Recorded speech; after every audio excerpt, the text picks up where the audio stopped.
কঠিন হাসরের ময়দানের ভয়াবহতা এতই কঠিন হবে যে আরে কোন দুধ দিয়া মা যার কোলে দুধের সন্তান থাকবে ওই কঠিন হাসরের ময়দানের ভয়াবহতা দেখে মা তার দুধের সন্তানের কথাটা ভুলে যাবে। তার যে সন্তান আছে এই কথা আমার মনে থাকবে না। যুবক বাইরে ও পর্দার আড়ালের মারা ও মুরব্বী বাবারা একটু খেয়াল করে শোনেন। কোন দুধ দিয়া মা যার কোলে দুধের সন্তান থাকবে ওই মা তার সন্তানের কথা ভুলে যাবে। বাবারে কেমন কঠিন পরিস্থিতি হলে একজন মা তার সন্তানকে ভুলে যায়। হে যুবক, আরে শুধু তাই নয়, যেই মার গর্ভে সন্তান থাকবে কঠিন হাসরের ময়দানের ভয়াবহতা দেখে ওই গর্ভধারণী মা তার সন্তানটা প্রসব করে ফেলবে। এ মুসলমানের যুবক ভাই, আরে হাসরের ময়দানে মানুষগুলোকে দেখলে এমন মনে হবে যে মানুষগুলা হয়তো তাদের হুঁশ নাই, তারা বেহুশ হয়ে গেছে। বাস্তবে তারা হুঁশ হারা না, তাদের হুঁশ ঠিকই আছে। কথা বলেন ঠিক কিনা? কিন্তু তারপরও ওই মানুষগুলাকে এত ভয়ানক অবস্থায় দেখা যাবে। এ মুসলমানের যুবক, শুধু তাই নয়, আল্লাহ রাব্বুল আলামিন পবিত্র কোরআনের আরেক আয়াতের মধ্যে বলেন, ইয়াউমা ইয়াফিরুল মারউ মিন আখিহি ওয়া উম্মিহি ওয়া আবি ওয়া সাহিবাতিহি ওয়া বানি। এ মুসলমান, এ যুবক ভাই, ও পর্দার আড়ালের মা বোনেরা, খুব খেয়াল করে শুনবেন। কাল কঠিন হাসরের ময়দানের ভয়াবহতা এতই বেশি হবে যে আরে মা তার সন্তানকে ভুলে যাবে, সন্তান তার মাকে ভুলে যাবে, বাবা তার সন্তানকে ভুলে যাবে, সন্তান তার বাবাকে ভুলে যাবে, স্বামী তার স্ত্রীকে ভুলে যাবে, স্ত্রী তার স্বামীকে ভুলে যাবে, বন্ধু বন্ধু থেকে পলায়ন করবে, মুরিদ তার পিসাব থেকে পলায়ন করবে, নেতা তার কর্মী থেকে পলায়ন করবে, কর্মী তার নেতা থেকে পলায়ন করবে, ওস্তাদ ছাত্রকে ভুলে যাবে, ছাত্র ওস্তাদকে ভুলে যাবে। এ মুসলমান, এ যুবক ভাই, আল্লাহর রাসূল সাল্লাল্লাহু আলাইহি সাল্লাম ওয়াজ করতেছেন, ও আমার সাহাবারা, ওই কঠিন হাসরের ময়দানে আল্লাহ রাব্বুল আলামিন 7 শ্রেণীর মানুষকে তার আরশের ছায়ার নিচে ছায়া দান করবে। চিল্লায়া বলেন সুবহানাল্লাহ। আনে থাকো প্রভু আমি জমিনে, তুমি আসমানে থাকো প্রভু আমি জমিনে, তবু তোমারি প্রেম জমে হৃদয় গহীনে,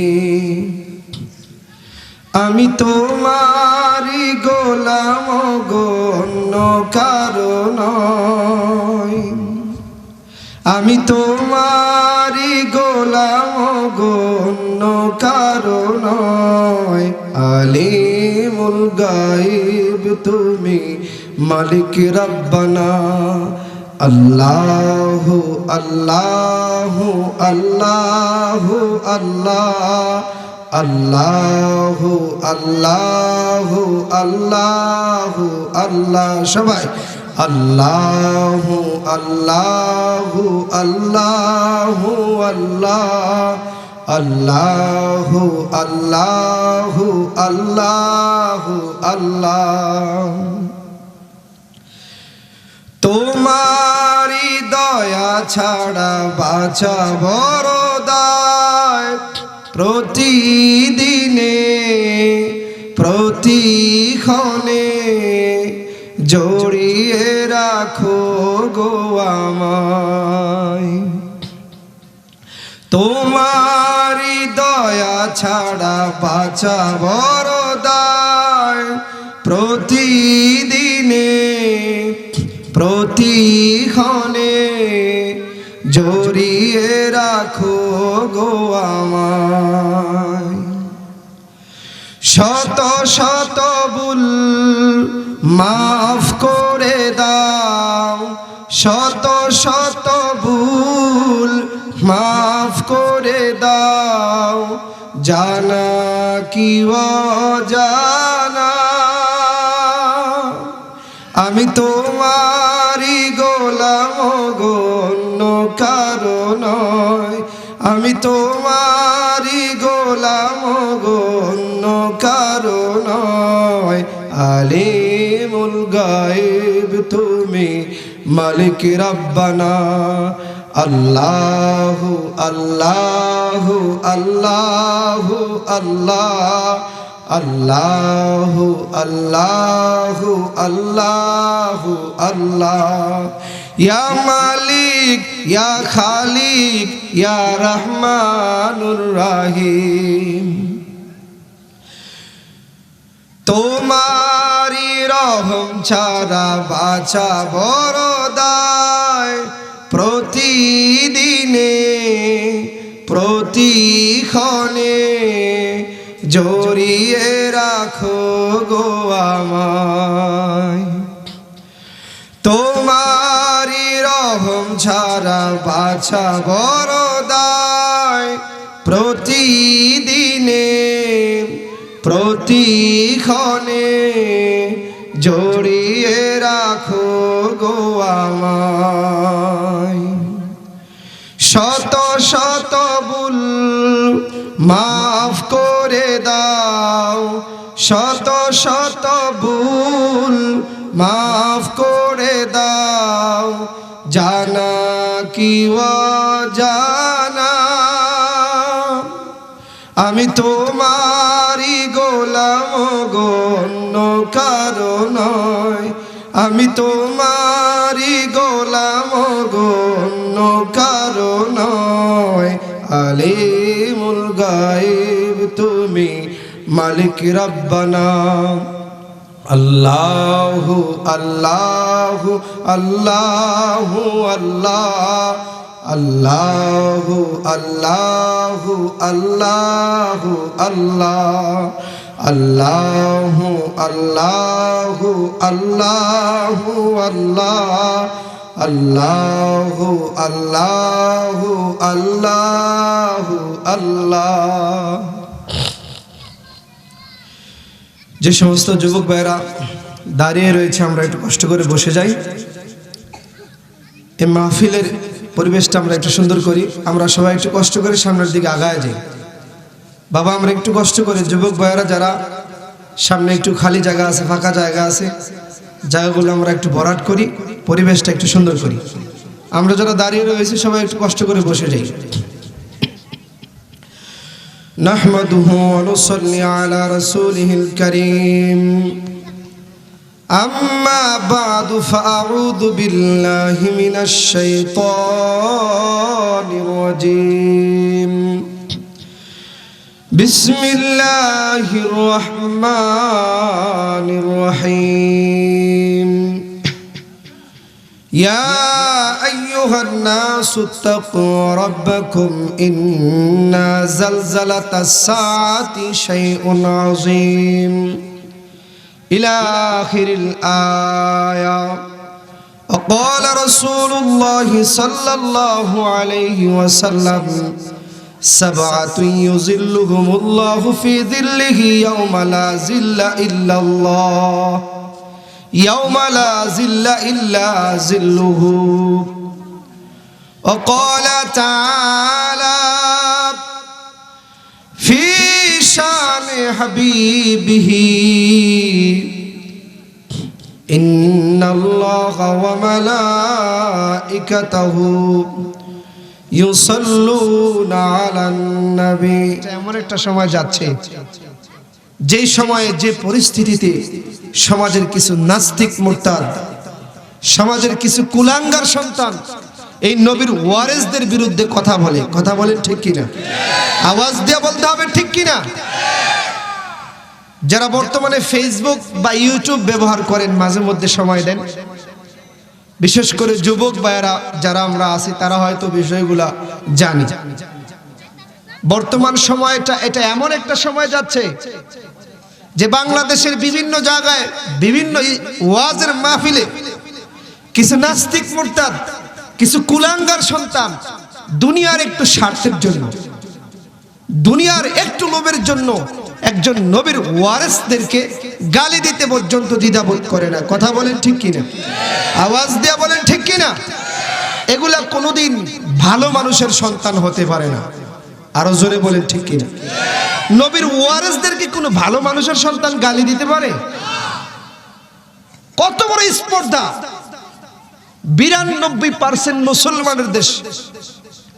একজন নবীর ওয়ারিস, সে ওয়াজের ফ্যান্ডেলে বসে, স্টেজের মধ্যে বসে মানুষদেরকে কোরআন হাদিসের তাফসীর শোনায়, দ্বীনের আলোচনা শোনায়, মানুষদেরকে দ্বীনের বুঝ দেয়।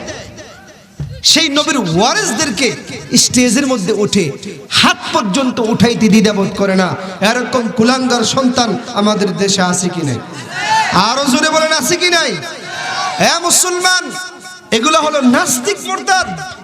1400 বছর আগে কোরআন হাদিসের আলোচনা শুনলে, হক কথা শুনলে, ওই কাফের বেদিন উতবা, শাইবা, আবু জাহেল যেভাবে আল্লাহর রাসূলকে কষ্ট দিয়েছে, তাদের কিছু প্রেতাত্মা, তাদের কিছু উত্তরসূরি, তাদের কিছু চেলাফেলা এখনো আমাদের দেশে আছে। কথা বলেন ঠিক কিনা? আওয়াজ দিয়ে বলেন ঠিক কিনা? কোরআন হাদিসের আলোচনা তাদের সহ্য হয় না। আপনারা যারা ফেসবুক, ইউটিউবে মাঝে মধ্যে সময় দেন, তারা হয়তো দেখেছেন গত কয়েকদিন আগে, এই মাসের 4 তারিখে ঢাকা ডেমরা এক মাহফিলে হাফেজ আফতাব আহমদ সাহেব, বড় মুখলেস মানুষ,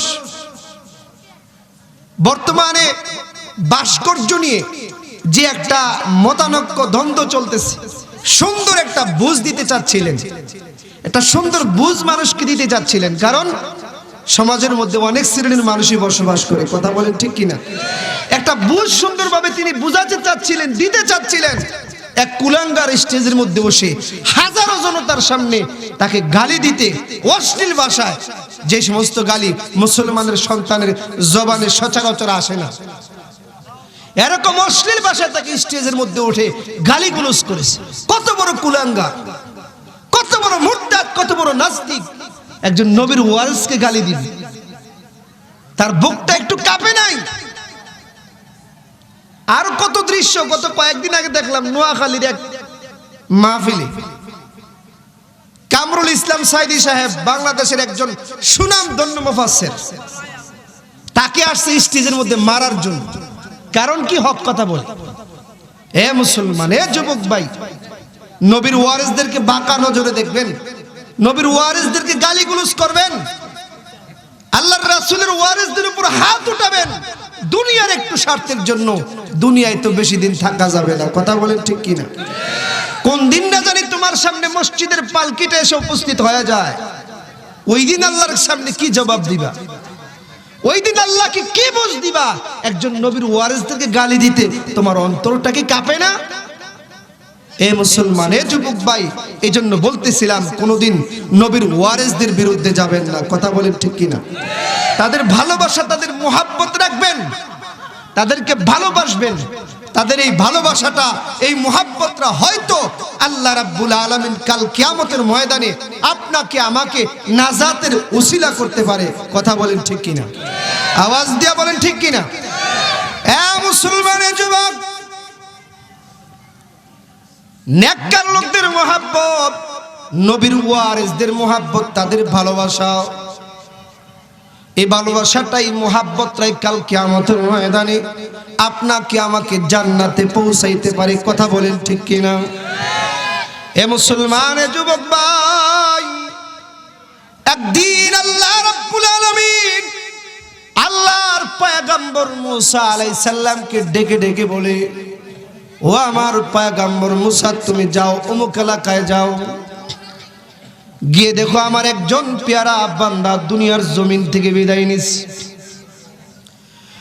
ও আমার পয়গম্বর মুসা, তুমি যাও ওই লোকটাকে কাফন দাফন দিয়ে জানাজার নামাজ সেরে তুমি তাকে গোরস্থানের মধ্যে দাফন করে আসো।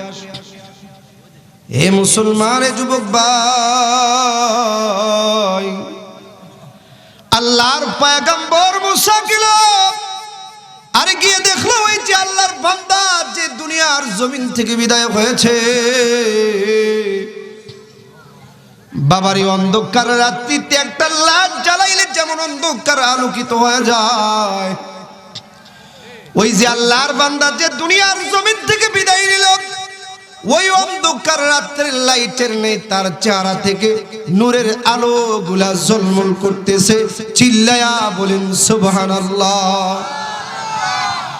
এ মুসলমানে যুবক ভাই, আল্লাহর পয়গম্বর মুসা ওই লোকটার কাফন দাফন দিয়া জানাজার নামাজ পড়াইয়া গোরস্থানের মধ্যে দাফন কইরা সমাজের মানুষদেরকে ডাক দিয়া বলে, ও সমাজের মানুষেরা, এই যে আল্লাহর বান্দাটা দুনিয়ার জমিন থেকে বিদায় নিল, সে আল্লাহর বড় একজন পছন্দের বান্দা ছিল। তার সম্মান, তার ইজ্জত আল্লাহর দরবারে অনেক বেশি ছিল। সে আল্লাহর বড় একজন পেয়ারা বান্দা ছিল।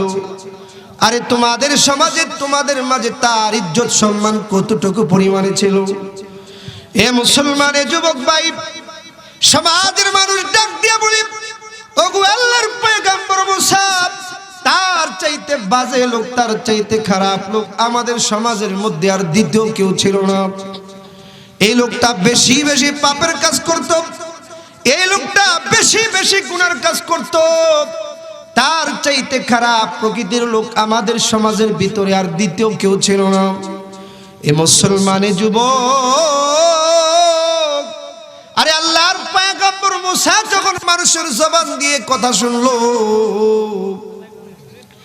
এবার আল্লাহর পয়গম্বর মুসা আল্লাহ রাব্বুল আলামিনকে ডাক দিয়া বলে, ও পৃথিবীর মালিক আল্লাহ, আল্লাহ তুমি তোমার বান্দার কোন হালতের বিনিময়ে, কোন আমলের বিনিময়ে, ওগো আল্লাহ তুমি তোমার বান্দার কোন কোন নেক কাজগুলোর বিনিময়ে তুমি তোমার বান্দার চেহারাটাকে নূরে নূরান্বিত করেছো। এই মুসলমান এই কথা বলার পর আল্লাহ রাব্বুল আলামিন ডাক দিয়ে বলে, ও আমার পয়গম্বর মুসা, আরে আমি আল্লাহ আমার এই বান্দার কয়েকটা হালতের কারণে, কয়েকটা গুণের কারণে, আমি আল্লাহ আমার বান্দার কয়েকটা নেক কামলের কারণে আমি আল্লাহ আমার বান্দার জীবনের গুনাহগুলো মাফ কইরা দুনিয়ার জমিন থেকে তার চেহারাটাকে নূরে নূরান্বিত কইরা আমি আল্লাহ আমার এই বান্দাটাকে আমার জান্নাতের মেহমান বানায় নিছি। চিল্লায়া বলেন সুবহানাল্লাহ। এ আমার পয়গম্বর মুসা, আরে আমার এই বান্দাটা রাতের গভীরে আমি আল্লাহর দরবারে দুইটা হাত উঠাইয়া চোখের পানিগুলা ফালাইয়া আমি আল্লাহর দরবারে কাঁদতো, আর আমি আল্লাহকে ডেকে ডেকে বলতো, ও পৃথিবীর মালিক আল্লাহ, উহিব্বুস সালিহিন, আল্লাহ আমার এই হৃদয়ের মধ্যে কিন্তু নেককার লোকদের ভালোবাসা আছে। ওগো আল্লাহ, যারা নেককার তাদেরকে আমি ভালোবাসি। আল্লাহ আমি নিজে বদকার, কিন্তু যারা বদকার তাদেরকে আমি ঘৃণা করি। আল্লাহ আমি নিজে নেককার না, কিন্তু যারা নেককার তাদের ভালোবাসা আমার এই অন্তরের মধ্যে আছে। আল্লাহ আমি বদকার, কিন্তু যারা বদকার তাদের ঘৃণা আমার এই অন্তরের মধ্যে আছে। ওগো আল্লাহ, আমার মতো গুনাহগার বান্দাটাকে যদি তুমি তোমার জাহান্নামে দিয়ে দাও, তাইলে তো তোমার কোনো লাভ হবে না। আর আমার মতো গুনাহগার বান্দার গুনাহগুলো মাফ কইরা আল্লাহ যদি তুমি আমাকে তোমার জান্নাতটা দিয়া দাও, তাইলে আল্লাহ তোমার কোনো লস হবে না। আমার মতো গুনাহগার বান্দার গুনাহগুলো মাফ কইরা যদি আল্লাহ তুমি দাও, ও মালিক, তাইলে তোমার গাফফার নামের ইজ্জতের শান রক্ষা হবে। ও পৃথিবীর মালিক আল্লাহ, আল্লাহ তুমি আমার জীবনের গুনাহগুলো মাফ করে দাও। এই আমার পয়গম্বর মুসা, এই যে আমার গুনাহগার বান্দাটা রাতের গভীরে আমি আল্লাহর দরবারে চোখের পানি ফেলাইয়া আমি আল্লাহর দরবারে কাঁদতো, আর আমি আল্লাহকে ডেকে ডেকে বলতো যে তার হৃদয়ে নেককার লোকদের ভালোবাসা আছে, তার হৃদয়ে বদকার লোকদের ঘৃণা আছে। যারা নেককার তাদের ভালোবাসা তার অন্তরের মধ্যে আছে। এই যে আমি আল্লাহর এই বান্দাটা, এই যে দুইটা হালত, দুইটা গুণ, নেককারদেরকে ভালোবাসার কারণে, বদকারদেরকে ঘৃণা করার কারণে আমি আল্লাহ আমার এই বান্দার জীবনের গুনাহগুলো মাফ কইরা দুনিয়ার জমিন থেকে আমি আল্লাহ আমার বান্দার চেহারাটাকে নূরে নূরান্বিত কইরা আমি আল্লাহ আমার এই বান্দাটাকে আমার জান্নাতের মেহমান বানায় নিছি। চিল্লায়া বলেন সুবহানাল্লাহ, আরো জোরে বলেন সুবহানাল্লাহ। এই জন্য বাবা যে কথাটা বলতেছিলাম, নেককারদেরকে ভালোবাসলে নাজাতের জরিয়া হতে পারে কি পারে না? আওয়াজ দিয়ে বলতে হবে পারে কি পারে না? তাই আলেম ওলামাদেরকে ভালোবাসবেন না গালিগুলোজ করবেন? আওয়াজ দিয়ে বলতে হবে আলেম ওলামাদেরকে মুহাব্বত করবেন তো ইনশাআল্লাহ? কারা কারা করবেন একটু হাত উঠায় দেখান। নারে তাকবীর, নারে তাকবীর। হাত নামাই। এ মুসলমান, এ যুবক ভাই, আলেম ওলামাদের বিরুদ্ধে গেলে ওই বান্দার বিরুদ্ধে আল্লাহ চলে যায়। কথা বলেন ঠিক কিনা? কারণ আলেম ওলামারা হলো নবীদের ওয়ারেস। নবীদের বিরুদ্ধে যুদ্ধ করলে স্বয়ং আল্লাহর বিরুদ্ধে যুদ্ধ করা হয়। কথা বলেন ঠিক কিনা? আলেম ওলামাদের বিপক্ষে যাবেন, নবীর ওয়ারিসদের বিপক্ষে যাবেন, স্বয়ং আল্লাহ আপনার বিরুদ্ধে দাঁড়ায় যাবে। কথা বলেন ঠিক কিনা? এই জন্য সাবধান, নাস্তিক মুরতাদ যারা দুনিয়ার একটু স্বার্থের জন্য নবীর ওয়ারিসদেরকে গালিগালাজ করতে দ্বিধাবোধ করে না, নবীর ওয়ারিসদের উপর হাত উঠাতে দ্বিধাবোধ করে না, ওই সমস্ত নাস্তিক মুরতাদদেরকে সাবধান করে দিতে চাই। 92% মুসলমানের দেশে নবীর ওয়ারিসদেরকে তুমি গালি দিবা, নবীর ওয়ারিসদের উপর তুমি হাত উঠাবা, এদেশের জনগণ তোমার হাত ভেঙে দিতে দ্বিধাবোধ করবে না। কথা বলেন ঠিক কিনা? আওয়াজ দিয়া বলেন ঠিক কিনা? এ মুসলমানের যুবক, এদেশের জমিনে যে সমস্ত নাস্তিক মুরতাদ আজকে দুনিয়ার একটু স্বার্থের জন্য আলেম ওলামাদের বিরুদ্ধে চলবে, মাদ্রাসার বিরুদ্ধে যাবে, নবীর ওয়ারিসদেরকে গালিগালাজ করবে, এই সমস্ত নাস্তিক মুরতাদদের বিরুদ্ধে দাঁড়াতে কারা কারা রাজি আছেন একটু হাত উঠায় দেখান। নারে তাকবীর, নারে তাকবীর। আল্লাহ কবুল করুক, সকলে বলুন আমিন। বাবা, আমি আপনাদের সামনে পবিত্র কোরআন থেকে একখানা আয়াত তেলাওয়াত করেছি। আল্লাহর রাসূলের অসংখ্য হাদিস থেকে একখানা হাদিসের টুকরা আমি আপনাদের সামনে পাঠ করেছি।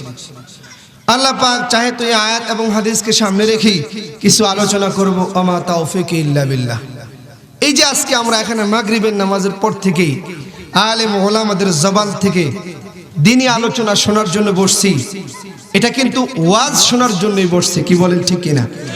নসিহত শোনার জন্য আমরা এখানে আসছি। এই যে আমরা এখানে বসলাম আলেম ওলামাদের জবান থেকে কথাবার্তা শুনতে, নিজেদের প্রয়োজনীয় কাজগুলো রেখে এই মজলিসে আইসা সময় দিলাম, দুনিয়ার কোনো স্বার্থ আছে? আওয়াজ দিয়ে বলেন। দুনিয়ার কোনো টাকা পয়সা পাওয়া যাবে, সম্মান পাওয়া যাবে, ইজ্জত পাওয়া যাবে? দুনিয়াবি কোনো ইজ্জত সম্মানের আশায় কিন্তু আমরা এখানে আসি নাই। কথা বলেন ঠিক কিনা? একমাত্র আসছি কিসের জন্য? আলেম ওলামাদের জবান থেকে ওয়াজ নসিহত শুনে আল্লাহ এবং আল্লাহর রাসূলকে রাজি খুশি করার জন্য। কথা বলেন ঠিক কিনা? এই জন্য ওয়াজ নসিহত শুনবেন। যখন সুযোগ হবে ওয়াজের ফ্যান্ডেলে এসে সময় দিবেন। কারণ সাহাবায়ে কেরাম তারা সময় সুযোগ পেলেই আল্লাহর রাসূলকে ধরতো, ওগো আল্লাহর রাসূল, আজকে আপনি আমাদেরকে একটু ওয়াজ করেন। সুবহানাল্লাহ। আজকে আপনি আমাদেরকে একটু নসিহত করেন। আছে কি আমাদের ভিতরে সেই মেজাজ? আমরা তো কি সুন্দর ফ্যান্ডেলের ব্যবস্থা করি, মাইকিং করে কয়েকদিন আগে থেকে প্রচার প্রসার করেও দ্বীনি আলোচনা শোনার মজলিসে আনতে পারি না। কথা বলেন ঠিক কিনা? আর সাহাবাদের হৃদয়ে কেমন স্পৃহা ছিল, ওয়াজ নসিহত শোনার জন্য তাদের মনটা কেমন দাবিত ছিল, কেমন আগ্রহ ছিল। আল্লাহর রাসূলকে সময় সুযোগ পেলেই ধরতেন আর বলতেন, ওগো আল্লাহর রাসূল, আপনি আমাদেরকে একটু ওয়াজ করেন, আপনি আমাদেরকে একটু নসিহত করেন। সুবহানাল্লাহ। এ মুসলমানের যুবক, আমার আপনার নবী, বিশ্ব নবী, সরকারের দু আলম নবী আল্লাহ পাক রব্বুল আলামিনের কাছ থেকে আদিষ্ট ছিলেন ওয়াজ নসিহত শোনানোর ব্যাপারে। তাই আল্লাহর রাসূল সাল্লাল্লাহু আলাইহি ওয়াসাল্লামের নিজের ভিতরে বড় আগ্রহ ছিল মানুষদেরকে ওয়াজ করবে, নসিহত করবে। জোরে বলেন সুবহানাল্লাহ। কারণ ওয়াজ নসিহত বড় দামি জিনিস। ওয়াজ নসিহতের দ্বারাই আজকে আমরা নামাজি হয়েছি। কথা বলেন ঠিক কিনা? ওয়াজ নসিহতের দ্বারাই মা বোন পর্দা পুশিদার শিখেছে। এই ওয়াজ নসিহতের দ্বারাই হারাম ছাড়াটা শিখেছি। কথা বলেন ঠিক কিনা?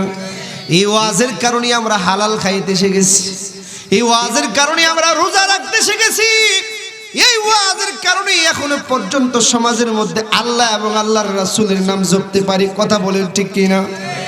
এই জন্য মুসলমান ও যুবক, বাবারে ওয়াজ বড় দামি জিনিস, নসিহত বড় দামি জিনিস। সূরাতুজ জারিয়ার 55 নম্বর আয়াতের মধ্যে আল্লাহ বলেন, ওয়াযাক্কির ফাইন্না যিকরা তানফাউলিল মুমিনিন। ওগো আমার হাবিব, আপনি নসিহত করুন, আপনি ওয়াজ করুন, কারণ ওয়াজ এবং নসিহত মুমিনের হৃদয়ে বড় উপকার বয়ে আনে। চিল্লায় বলেন সুবহানাল্লাহ, আরো জোরে বলেন সুবহানাল্লাহ। এই জন্য মুসলমান ও যুবক, সাহাবাদের অন্তরটা এমন ছিল, তাদের হৃদয়টা এমন ছিল, সময় সুযোগ পেলেই তারা ওয়াজের প্যান্ডেলে বসে যাইতো, নসিহত শোনার মজলিসে বসে যাইতো। কথা বলেন ঠিক কিনা? আর আজকে আমরা এমন হয়ে গেলাম, কেউ যদি আমাকে একটু নসিহত করে, তার নসিহত শুনতে আমরা বড় অপছন্দ করি। কথা বলেন ঠিক কিনা? মাঝে মধ্যে বিরক্ত হয়ে বলি, আগে নিজের চরকায় তেল মারো, তারপরে অন্যের চরকায় তেল মারতে যাই। কথা বলেন ঠিক কিনা? আওয়াজ দিয়া বলেন ঠিক কিনা? ইচ্ছা করে ওয়াজ নসিহত শুনবো দূরের কথা, কেউ যদি একটু ওয়াজ নসিহতের কথা বলে, তার বিরুদ্ধে চলে যায়। ওয়াজ নসিহতের প্যান্ডেলগুলা কিভাবে বন্ধ করা যায় সেই চিন্তায় এক শ্রেণীর মানুষ ঘোরাফেরা করে। কথা বলেন ঠিক কিনা? আওয়াজ দিয়া বলেন ঠিক কিনা? আর না হয় জন্মের পরে ইদানিং শুনি এই ওয়াজ নসিহত করতে গেলে নাকি অনুমতি আনা লাগে। আগে আপনারা শুনছেন কোনোদিন এই সমস্ত কথা? ওয়াজ নসিহতের আলোচনা হবে, কোরআন হাদিসের আলোচনা হবে, এখানে আবার কিসের অনুমতি? কিন্তু দুনিয়ার সমাজটা কেমন হয়ে গেল, আজকে ওয়াজ নসিহত করবেন, অনুমতি নাকি আনা লাগে। নাউজুবিল্লাহ। হে ওয়াজ নসিহত বড় দামি জিনিস, বড় মূল্যবান জিনিস। এগুলো মুমিনের হৃদয়ে বড় উপকার, বড় ফায়দা ডালে। কথা বলে ঠিক কিনা? এ মুসলমানের যুবক, তাই সাহাবাদের হৃদয়ে বড় আগ্রহ ছিল ওয়াজ নসিহত শোনার ব্যাপারে। আল্লাহর রাসূল সাল্লাল্লাহু আলাইহি ওয়াসাল্লাম সাহাবাদেরকে নসিহত করবেন, ওয়াজ করবেন, এ ব্যাপারে তার হৃদয়ে বড় আগ্রহ ছিল। কথা বলেন ঠিক কিনা? এ মুসলমানের যুবক ভাই, আর একদিন আমার আপনার নবী, বিশ্ব নবী, সরকার দু আলম নবী এভাবে সাহাবাদের সামনে ওয়াজ করতেছেন, নসিহত করতেছেন। ও আমার সাহাবারা, তোমরা শোনো, আরে ওই যে কঠিন কাল হাসরের ময়দান, যে হাসরের ময়দানটা আমার আপনার সামনে অপেক্ষা করতেছে, সে হাসরের ময়দানের কথা বলে আমার আপনার নবী সাহাবাদেরকে ওয়াজ করতেছেন, নসিহত করতেছেন। ও আমার সাহাবারা, আরে ওই যে কঠিন হাসরের ময়দান, যে হাসরের ময়দানে আল্লাহ রাব্বুল আলামিনের আরশের ছায়া ব্যতীত কোনো ছায়া থাকবে না। কথা বলেন ঠিক কিনা? বাবারে, আল্লাহর রাসূল ওয়াজ করতেছেন। ও আমার সাহাবারা, ওই যে হাসরের ময়দান, যেদিন আল্লাহ রাব্বুল আলামিনের আরশের ছায়া ব্যতীত কোনো ছায়া থাকবে না, ওই দিন আল্লাহ রাব্বুল আলামিন ওই কঠিন হাসরের ময়দানে 7 শ্রেণীর মানুষকে আল্লাহ রাব্বুল আলামিন তার আরশের ছায়ার নিচে ছায়া দান করবেন। চিল্লায়া বলেন সুবহানাল্লাহ। হে মুসলমানের যুবক ভাই, আরে ওই যে কঠিন হাসরের ময়দান, যেদিন আল্লাহ রাব্বুল আলামিনের আরশের ছায়া ব্যতীত কোনো ছায়া থাকবে না, ওই যে একটা কঠিন দিন আমাদের সামনে অপেক্ষা করতেছে। বাইরে ওই দিনটা বড় কঠিন দিন, ভয়ানক দিন। ওই কঠিন হাসরের ময়দানের ভয়াবহতা এতই বেশি হবে রে যুবক, এ যুবক, লক্ষ লক্ষ মাইল দূরের সূর্যটা গুনাহগার বান্দাদের মাথার অর্ধ হাত উপরে নিয়ে আসা হবে। লক্ষ লক্ষ মাইল দূরের সূর্যটা যখন মানুষের মাথার অর্ধ হাত উপরে চলে আসবে, ওই সময়টা কি কঠিন ভয়ানক পরিস্থিতি হবে রে বাবা, একটু চিন্তা করে দেখেন। যুবক ভাইরে, আজকে দুনিয়ার জমিনে বৈজ্ঞানিকদের ধারণা মতে 9,30,00,000 মাইল দূরে বর্তমানে আমাদের থেকে দূরে সূর্যটা অবস্থান করতেছে। কথা বলেন ঠিক কিনা? এত দূরের সূর্য, আরে যখন রৌদ্রের তাপ বেড়ে যায়, ও যুবক, আমরা কিন্তু ঘর থেকে বের হইতে পারি না। কথা বলেন ঠিক কিনা? আর ওই যে কঠিন হাসরের ময়দান, বাইরের যে দিনটা আমার আপনার সামনে অপেক্ষা করতেছে, ওই দিন আল্লাহ রাব্বুল আলামিন লক্ষ লক্ষ মাইল দূরের সূর্যটা মানুষের মাথার অর্ধ হাত উপরে নিয়ে আসবে। বাইরে যারা গুনাহগার হবে, ও মুরব্বী বাবারা, ও পর্দার আলের মা বোনেরা, খুব খেয়াল করে শুনবেন। ওই দিন যারা গুনাহগার হবে, সূর্যের তাপে মাথার মস্তক গুলা গইলা গইলা জমিনের মধ্যে পড়বে। বাইরে পানির পিপাসা এমন লাগা লাগবে, এ যুবক, পানির পিপাসা এমন লাগা লাগবে, এক ডুব পানির জন্য জাহান্নামীরা গলা কাটা মুরগির মতো লাফাইতে থাকবে, ছটফট করতে থাকবে। জাহান্নামী ফেরেশতারা পচা কান্না নাপাক পানিগুলো আইনা সামনে ধরবে।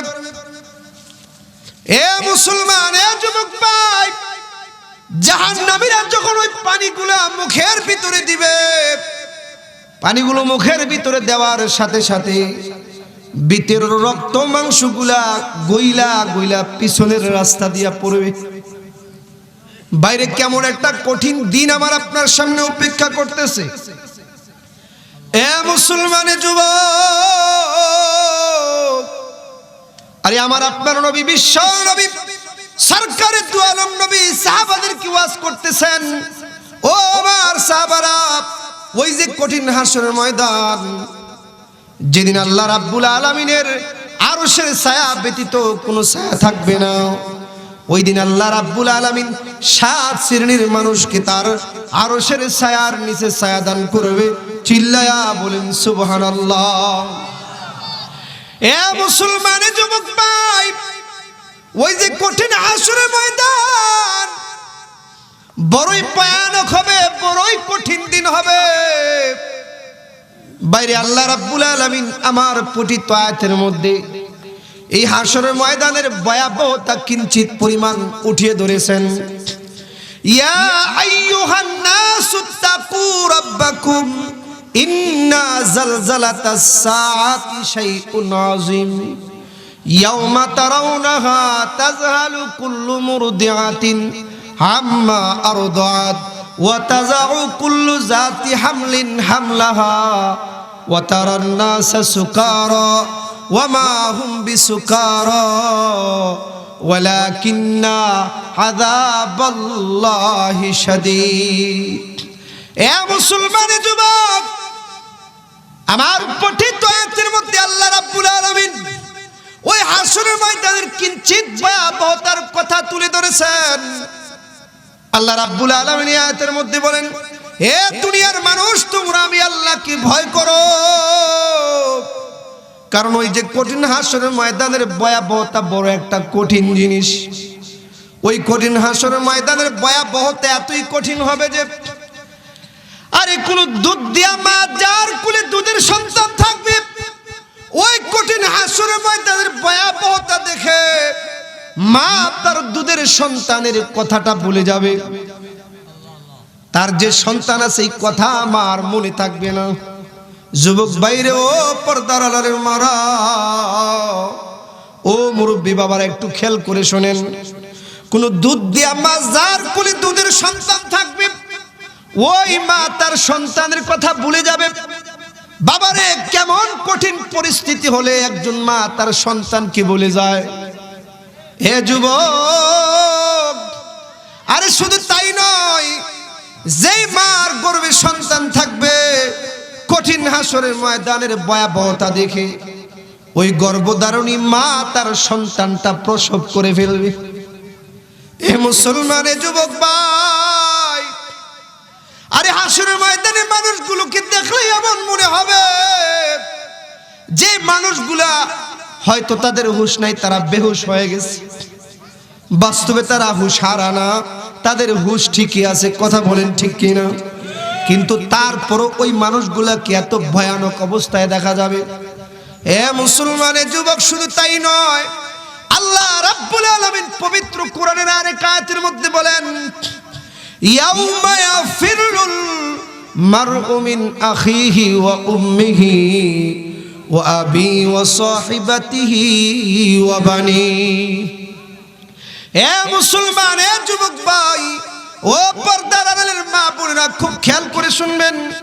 কাল কঠিন হাসরের ময়দানের ভয়াবহতা এতই বেশি হবে যে আরে মা তার সন্তানকে বলে যাবে, সন্তান তার মাকে বলে যাবে, বাবা তার সন্তানকে বলে যাবে, সন্তান তার বাবাকে বলে যাবে, স্বামী তার স্ত্রীকে বলে যাবে, স্ত্রী তার স্বামীকে বলে যাবে, বন্ধু বন্ধু থেকে পলায়ন করবে, মুরিদ তার পিসাব থেকে পলায়ন করবে, নেতা তার কর্মী থেকে পলায়ন করবে, কর্মী তার নেতা থেকে পলায়ন করবে, ওস্তাদ ছাত্রকে বলে যাবে, ছাত্র ওস্তাদকে বলে যাবে।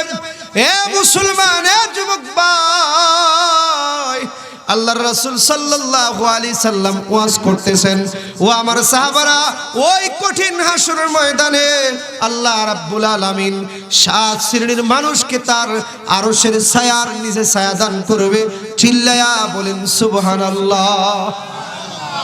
এই কঠিন দিনে, যেদিন মা তার সন্তানকে চিনবে না, সন্তান তার মাকে চিনবে না, বাবা তার সন্তানকে চিনবে না, সন্তান তার বাবাকে চিনবে না, বন্ধু বন্ধু থেকে পলায়ন করবে, ওই দিন আল্লাহ রাব্বুল আলামিনের আরশের ছায়া ব্যতীত আর কোনো ছায়া থাকবে না। আল্লাহ রাব্বুল আলামিন ওই কঠিন হাসরের ময়দানে 7 শ্রেণীর মানুষকে তার আরশের ছায়ার নিচে ডেকে ডেকে এনে ছায়া দান করবে। চিল্লায়া বলেন সুবহানাল্লাহ, আরো জোরে বলেন সুবহানাল্লাহ। ও মুসলমান, ও যুবক ভাই, ওই 7 শ্রেণীর প্রথম নাম্বার হলো ওই সমস্ত ভাগ্যবান লোক। আল্লাহ রাসূল বলেন, সাবআতুই ইউযিল্লুহুমুল্লাহু ফি যিল্লিহি ইয়াওমা লা যিল্লা ইল্লা। ওই হাসরের ময়দানে আল্লাহর আরশের ছায়া ব্যতীত কোনো ছায়া থাকবে না। ওই দিন আল্লাহ তাআলা 7 শ্রেণীর মানুষকে তার আরশের ছায়ার নিচে ছায়া দান করবে। তার মধ্যে প্রথম শ্রেণীর মানুষ হলো ওই সমস্ত ভাগ্যবান। আল্লাহ রাসূল বলেন, আল ইমামুল আদিল। প্রথম নাম্বার হলো ওই সমস্ত ভাগ্যবান যারা দুনিয়ার জমিনে রাষ্ট্র ক্ষমতা পাওয়ার পর, যারা দুনিয়ার জমিনে প্রেসিডেন্টের দায়িত্ব নেওয়ার পর সে জনগণের মাঝে ইনসাফ করছে। চিল্লায় বলেন সুবহানাল্লাহ। আল ইমামুল আদিল, ন্যায়পরায়ণ বাদশা, ন্যায়পরায়ণ শাসক, যিনি আমানতের খেয়ানত করে নাই, যিনি আমানতদার, এমন বাদশা যিনি হতে পারবেন, এমন প্রেসিডেন্ট যিনি হতে পারবেন, এমন রাষ্ট্রনায়ক যিনি হতে পারবেন, ওই রাষ্ট্রনায়কগুলো আল্লাহর বড় কাছের বান্দা হয়ে যাবে। আল্লাহ তাদেরকে ডেকে ডেকে নিয়ে আরশের ছায়ার নিচে ছায়া দান করবে। চিল্লায় বলেন সুবহানাল্লাহ, আরো জোরে বলেন সুবহানাল্লাহ। আছে কি আমাদের দেশে এরকম রাষ্ট্রনায়ক? আছে কি আমাদের বিশ্বে এরকম প্রেসিডেন্ট? যত শোষণ করা যায়, যত নির্যাতন করা যায়, এমন প্রেসিডেন্টই আমরা আমাদের চোখে দেখি। কথা বলেন ঠিক কিনা? আওয়াজ দিয়া বলেন ঠিক কিনা? ইনসাফগার শাসক আমাদের দেশে নাই। রাষ্ট্র ক্ষমতার বার পাওয়ার পরই যত রকমের দুর্নীতি আছে, প্রেসিডেন্টের দায়িত্ব নেওয়ার পরে যত রকমের আকাম আছে, কুকাম আছে, যত রকমের জুলুম নির্যাতন করা যায়, সব প্রকারের জুলুম নির্যাতন তার মাধ্যমে প্রকাশ পায়। কথা বলেন ঠিক কিনা? রাষ্ট্র ক্ষমতা গ্রহণ করার পর দুই দিক দিয়ে তারা শোষণ করে। তার জন্য যতটুকু প্রাপ্য ছিল তার চাইতে শত শত গুণ বাড়ায় নেয়। কথা বলেন ঠিক কিনা? আর জনগণকে যতটুকু দেওয়ার কথা ছিল তার চাইতে শত শত গুণ কম জনগণকে দেয়। কথা বলেন ঠিক কিনা? কথাগুলো বাস্তব বলতেছি না অবাস্তব? আমাদের দেশের পরিস্থিতিটা এমন না, একজন মেম্বার হতে পারলি, একজন চেয়ারম্যান হতে পারলি, একজন এমপি হতে পারলি, একজন মন্ত্রী হতে পারলি, যত রকমের দুর্নীতি আছে, যত রকমের ঠকবাজি আছে, ওই সমস্ত দায়িত্বশীল গুলা করে। কথা বলেন ঠিক কিনা? আওয়াজ দিয়ে বলতে হবে ঠিক কিনা? আল্লাহ রাসূল কি বলেন? আল ইমামুল আদিল, যিনি ন্যায়পরায়ণ হবে, যিনি ইনসাফগার হবে, যিনি আমানতের হেফাজত করবে, এরকম দায়িত্বশীল যারা হবে আল্লাহ তাআলা তাদেরকে আরশের ছায়ার নিচে ছায়া দান করবে। চিল্লায় বলেন সুবহানাল্লাহ। আজকে আমাদের দেশে এই সমস্ত দায়িত্বশীলদের বড়ই অভাব। কথা বলেন ঠিক কিনা?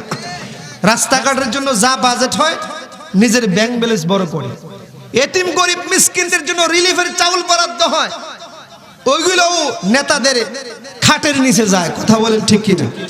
করোনাকালীন সময় তো আপনারা দেখেছেন, স্বাভাবিক 5 লিটার তেল কত কষ্ট করোনাকালীন সময়ে গরিব মিসকিনরা করেছে। তাকে দায়িত্ব দেওয়া হয়েছে ইউনিয়নের মধ্যে, তাকে দায়িত্ব দেওয়া হয়েছে এলাকার মধ্যে তেল বিতরণ করবা, আলু বিতরণ করবা, চাউল বিতরণ করবা। সাংবাদিকগণ গিয়ে দেখে তার খাটের নিচে তেলের বোতল। কথা বলেন ঠিক কিনা? আওয়াজ দিয়ে বলতে হবে ঠিক কিনা? আমাদের দেশে ইনসাফের বড় অভাব, আমরা ন্যায়পরায়ণ না। যত রকমের খেয়ানত আছে আমরা দায়িত্বশীলরা করি। কথা বলেন ঠিক কিনা? 200 টাকা দিয়া ভোটটা কিনে নিয়া সুদে আসলে সবকিছু উসুল করে নেয়। রাস্তার মতো রাস্তা থাকে আর তাদের পেট খালি বড় হতে থাকে। কথা বলেন ঠিক কিনা? আওয়াজ দিয়া বলতে হবে ঠিক কিনা? আপনারা যেই যা মনে করেন না কেন তাতে কিছু আসে যাবে না, বাস্তব কথা বলতেছি।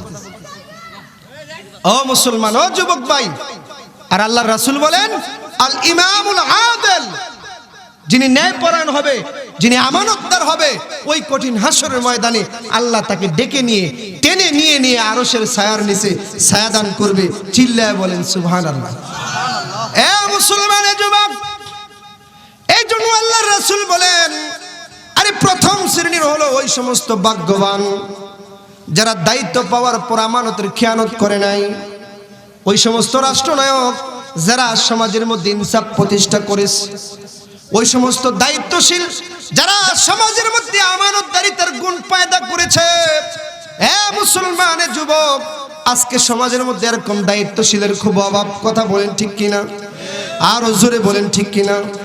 বাইরে আগের জমানায় এমন ছিল না। আগের জমানার রাষ্ট্রনায়করা বড় আমানতদার ছিল, সমাজের মধ্যে ইনসাফ প্রতিষ্ঠা করেছিল। এ মুসলমান, এ যুবক, হযরত ওমর ফারুক রাদিয়াল্লাহু তাআলা আনহু আমার আপনার মতো একটা ইউনিয়নের চেয়ারম্যান ছিল না, একটা থানার এমপি ছিল না, আমার আপনার মতো এরকম ছোট্ট একটা রাষ্ট্রের প্রেসিডেন্ট ছিল না, ওয়ার্দ জাহানের প্রেসিডেন্ট ছিলেন। কথা বলেন ঠিক কিনা? আরো জোরে বলেন ঠিক কিনা?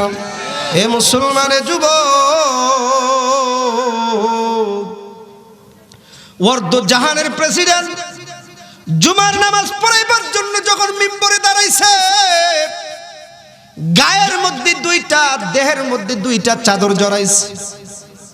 হঠাৎ করে একজন মুসল্লি দাঁড়ায় বলে, এ ওমর, গায়ের মধ্যে যে 2টা চাদর লাগাইলা, তোমার শরীরে যে 2টা চাদর দেখা যায়, ওমরের 2টা চাদর কোথায় পাইছো? আল্লাহু আকবার। হে ওমর, গায়ে যে 2 চাদর জড়াইছো, চাদর 2টা কই পাইলা? একজন অর্ধজাহানের প্রেসিডেন্টকে একজন মুসল্লি সাধারণ লোক বলতেছে। আছে কি আমাদের সমাজের মধ্যে এমন কেউ? একজন মেম্বারই তো কেউ কোনো কিছু বলতে পারি না। কথা বলেন ঠিক কিনা? আর অর্ধজাহানের প্রেসিডেন্ট একজন মানুষ দাঁড়ায় বলতেছে, গায়ে 2 চাদর জড়াইছেন, চাদর 2টা কই পাইলে? আল্লাহু আকবার। কেমন প্রেসিডেন্ট ছিল, কেমন আমানতদার ছিল, 2টা চাদরের খেয়ানত করে নেই। এ মুসলমানের যুবক, আগের জমানার প্রেসিডেন্ট গুলোর দায়িত্বশীল গুলা কেমন আমানতদার ছিল। খলিফাতুল মুসলিমিন হযরত ওমর ফারুক রাদিয়াল্লাহু তাআলা আনহু আরে কোথায় থেকে নিজের কাঁধে করে বাড়ির প্রয়োজন সারার জন্য 1 কলসি পানি নিজের কাঁধে কইরা বাড়ির দিকে লয়া যায়। পথিমধ্যে একজন জনগণ আইসা ডাক দিয়া বলে, ওমর, আমার কিছু বিচার সালিশ আছে, আমি কিছু অভিযোগ নিয়ে আসছি, আমার অভিযোগগুলা শোনা লাগবে। হে মুসলমান, যুবক ভাই, হযরত ওমর ফারুক রাদিয়াল্লাহু তাআলা আনহু কলসিটা কাঁধে কইরা রাখা অবস্থায় দাঁড়ায় বলতেছে, আগন্তুক, তোমার যতগুলো অভিযোগ আছে আমার কাছে বলতে পারো। অভিযোগ নিয়ে আসছে হযরত ওমর রাদিয়াল্লাহু তাআলা আনহু, রাস্তায় চলতেছে, দাঁড়ায়া কলসিটা কাঁধের মধ্যে রাইখাই বলতেছে, যত অভিযোগ আছে আমার কাছে দায়ের করো, বলতে পারো। আর আজকে আমরা স্বাভাবিক সমাজের 1 লক্ষ টাকার মালিক হলে, 2 লক্ষ টাকার মালিক হলে তার কাছে দাঁড়ানো অবস্থায় কথা বলা যায় না। কথা বলেন ঠিক কিনা? বলে আমার কামরায় আছে, আমার অফিসে যাও। আর কেমন প্রেসিডেন্ট, অর্ধজাহানের প্রেসিডেন্ট, নিজের কলসিটা নিজে কাঁধে করে লয়ে যাইতেছে। 2 লাখ টাকার মালিক হইলে পিছনে 10 জন নিয়ে ঘুরি। কথা বলেন ঠিক কিনা? আওয়াজ দিয়া বলেন ঠিক কিনা? একটা রাষ্ট্রের প্রেসিডেন্ট না, অর্ধজাহানের প্রেসিডেন্ট নিজে কাঁধে করে কলসিটা লয়ে বলতেছে, যত অভিযোগ আছে বলতে পারো, বলো। লোকটা কিছুক্ষণ চুপ করে বিরক্ত হয়ে বলতেছে, এই অবস্থায় আপনার কাছে অভিযোগ বলবো? কলসিটা একটু নামায়া একটু বইসে আমার কথাটা শুনেন। হযরত ওমর ফারুক রাদিয়াল্লাহু তাআলা আনহু একটা পাথরের উপরে বইসা কলসিটা নিজের হাঁটুর উপরে রাখছে। এবার বলতেছে, হে আগন্তুক, যত অভিযোগ আছে বলতে পারো। এবারও আগন্তুক একটু রাগ হয়ে বলতেছে, একটু আরামে বসেন, কলসিটা নামায়া আমার কথাগুলো শুনেন। এ মুসলমানের যুবক, হযরত ওমর ফারুক রাদিয়াল্লাহু তাআলা আনহু ডাক দিয়া বলে, হে আগন্তুক, তুমি আমাকে কেন কলসিটা নামানোর জন্য বলতেছো? তুমি আমাকে কেন কলসিটা নামায়া কথাগুলো শোনার জন্য বলতেছো? আগন্তুক রে, তুমি কি দেখো না কলসিটার তলাটা ভিজা? আরে ভিজা তলাওয়ালা কলসি যদি আমি অপরের জমির উপরে রাখি, তাইলে আমার ভিজা তলাওয়ালা কলসির তলায় করে অপরের জমির মাটি আমার বাড়িতে যদি নিয়ে যায়, তাইলে এই মাটির জবাব আমি আল্লাহর কাছে কিভাবে দিব? কেমন আমানতদার ছিল, কেমন আমানতদার ছিল, ইনসাফওয়ালা ছিল। নিজের ভিজা কলসির তলায় করে যদি মাটি বাড়িতে যায়, এর জবাব আল্লাহর কাছে দেওয়া লাগবে, এই ভয়ে কলসিটা মাটিতে রাখে না। আর জনগণের জন্য, এতিম গরিব মিসকিনের জন্য, জনগণের সুবিধার জন্য, রাস্তাঘাটের জন্য, মাদ্রাসা মসজিদের জন্য, কলেজ ইউনিভার্সিটির জন্য লক্ষ লক্ষ কোটি কোটি টাকা বাজেট হয়, সবগুলো আত্মসাৎ করে। কথা বলেন ঠিক কিনা? আওয়াজ দিয়ে বলতে হবে ঠিক কিনা? এরকম প্রেসিডেন্ট কাল কিয়ামতের ময়দানে, এরকম দায়িত্বশীল কাল কিয়ামতের ময়দানে আরশের ছায়ার নিচে ছায়া পাবে, এটা কল্পনাও করতে পারে না। কথা বলেন ঠিক কিনা? আওয়াজ দিয়া বলেন ঠিক কিনা? এই জন্য মুসলমান ও যুবক ভাই বলতেছিলাম, ওই কঠিন হাসরের ময়দান যেদিন ভাই তার ভাইকে চিনবে না, সন্তান তার মাকে চিনবে না, মা তার সন্তানকে চিনবে না, বাবা তার সন্তানকে চিনবে না, ওই দিন আল্লাহ রাব্বুল আলামিন একজন ইনসাফকার বাদশা, একজন ইনসাফকার রাষ্ট্রনায়ক, যার উপর জনগণ সন্তুষ্ট, এরকম রাষ্ট্রনায়ককে আল্লাহ রাব্বুল আলামিন তার আরশের ছায়ার নিচে ছায়া দিবে। জোরে বলেন ঠিক কিনা? আমরা সবাই বলতেছিলাম, আল্লাহ রাব্বুল আলামিন কাল কিয়ামতের ময়দানে তার আরশের ছায়ার নিচে 7 শ্রেণীর মানুষকে ছায়া দান করবে। এক নাম্বার হলো, আল্লাহর রাসূল বলেন, আল ইমামুল আদিল, ওই ন্যায়পরায়ণ বাদশা, যিনি ইনসাফগার হবে, যিনি আমানতদার হবে, যার উপর দেশের জনগণ সন্তুষ্ট থাকবে। আল্লাহ রাব্বুল আলামিন ওই প্রেসিডেন্টকে কাল কিয়ামতের ময়দানে তার আরশের ছায়ার নিচে ছায়া দান করবে। চিল্লায়া বলেন সুবহানাল্লাহ। এ মুসলমানের যুবক, আরে দ্বিতীয় শ্রেণীর হলো ওই সমস্ত ভাগ্যবান, ওয়াশাবুন নাশা ফি ইবাদাতি রাব্বিহি। আল্লাহর রাসূল বলেন, দ্বিতীয় নাম্বার হলো ওই সমস্ত ভাগ্যবান যে 100 বছরের হায়াতের ভিতরে, 70 বছরের হায়াতের ভিতরে যৌবনকাল নামক যে নিয়ামত পেয়েছিল, যে যৌবনকালটা আল্লাহ রাব্বুল আলামিন তাকে দান করেছিল।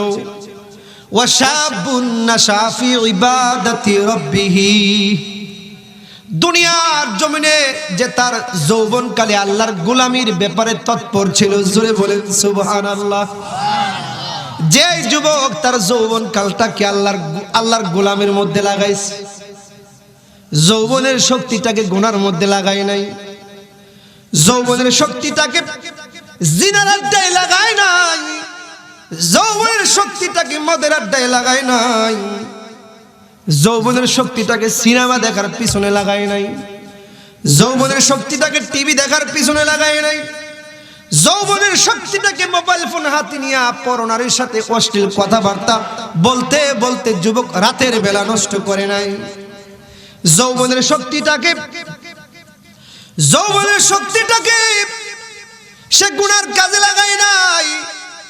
এমন যুবক যারা হতে পারবে, এমন যুবক যারা দুনিয়ার জমিনে আল্লাহর গোলামের মধ্যে লাগাইবে, আল্লাহ রাব্বুল আলামিন ওই সমস্ত যুবকগুলাকে কাল কিয়ামতের ময়দানে তার আরশের ছায়ার নিচে ছায়া দান করবে। জোরে বলেন সুবহানাল্লাহ। এই জন্য যুবক ভাই হাতে ধরে বলে যায়, পায়ে ধরে বলে যায়, যৌবন কালটারে নষ্ট করা যাবে না, যৌবন কালটারে গুনার মধ্যে ব্যয় করানো যাবে না, যৌবন কালটায় আল্লাহর গোলামের মধ্যে লাগাইতে হবে। কথা বলেন ঠিক কিনা? এ মুসলমান, এ যুবক ভাই, আরে অনেক যুবক মনে করতেছে সময় তো সামনে পড়ে আছে, এখনই কিসের টুপি, এখনই কিসের মসজিদ, আরে এখনই কিসের হাতে তসবিহ, এখন যৌবন কাল আনন্দ ফুর্তি করার সময়, সামনে তো বড় সময় পড়ে রয়েছে। ওই সময় মসজিদে যাব, ওই সময় টুপি পরবো, দাড়ি রাখবো, ওই সময় গোলামি করো। এত অল্প বয়সে গোলামের মধ্যে লেগে গেলে মানুষ মোল্লা মলবি বলে টিটকারি করবে, এমন যুবক আছে কি নাই? আরো জোরে বলেন আছে কি নাই? না রে যুবক না,